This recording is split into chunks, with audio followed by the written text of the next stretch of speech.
100% अगदी खुसखुशीत आणि खमंग अशी अगदी काठापर्यंत भरपूर सारण पसरलेली अशी भरगच्च सारणाची छान गुळपोळी आपण लगेच बघणार आहोत. ही गुळपोळी आपण संपूर्ण उघडून बघितली तरी अगदी शेवटपर्यंत सारण गेलेलं तुम्हाला दिसेल. बिस्किटासारखी अगदी कुरकुरीत अशी ही टम्म फुगणारी ही गुळाची पोळी कशी करायची चला तर बघूयात.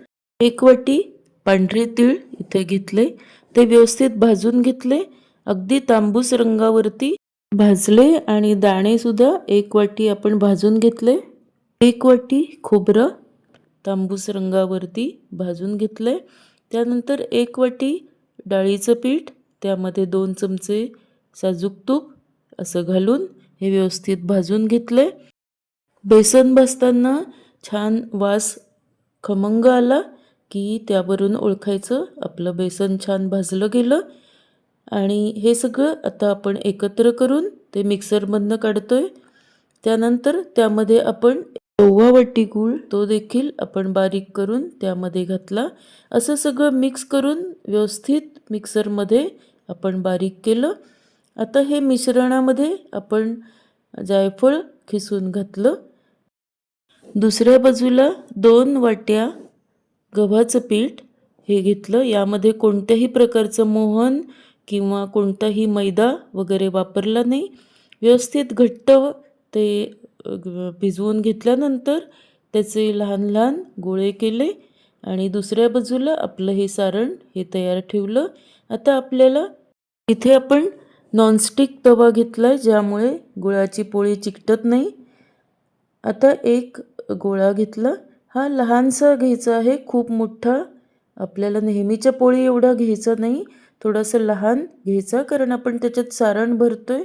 इथे 2 चमचे सारण त्यामध्ये घातलं आणि अगदी जसं मोदक आपण करतो त्याच मोदकाच्या प्रमाणेच आपण सगळ्या कडा अशा पद्धतीने बंद करून मोदक तयार करायचा आणि तो दाबायचा वरच्या बाजूने, ज्यामुळे आपल्याला पोळी लाटता येईल.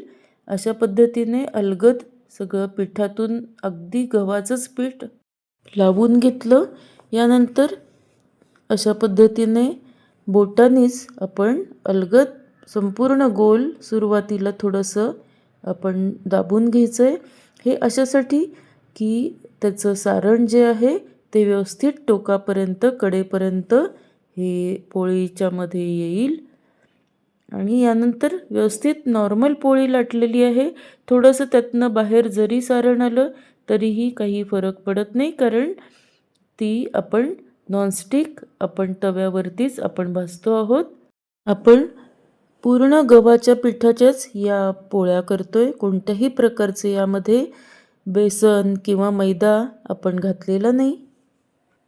यामधलं सारण जे आहे ते आपण सगळं 1 वाटी घेतलेलं आहे आणि गूळ हा फक्त 1.25 वाटी घेतलेला आहे.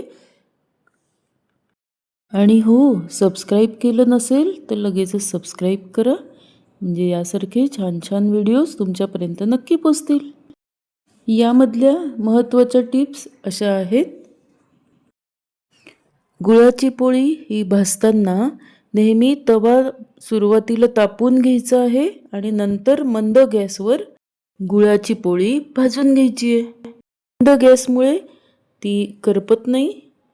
गुळाच्या पोळीतील सारण हे संपूर्ण पोळीच्या काठापर्यंत पोचण्यासाठी सुरुवातीला पोळी लाटताना सर्व बाजूनी पोळीचा जो सारण भरलेला गोळा असतो तो संपूर्ण व्यवस्थित हाताने थोडासा दाबून घ्या.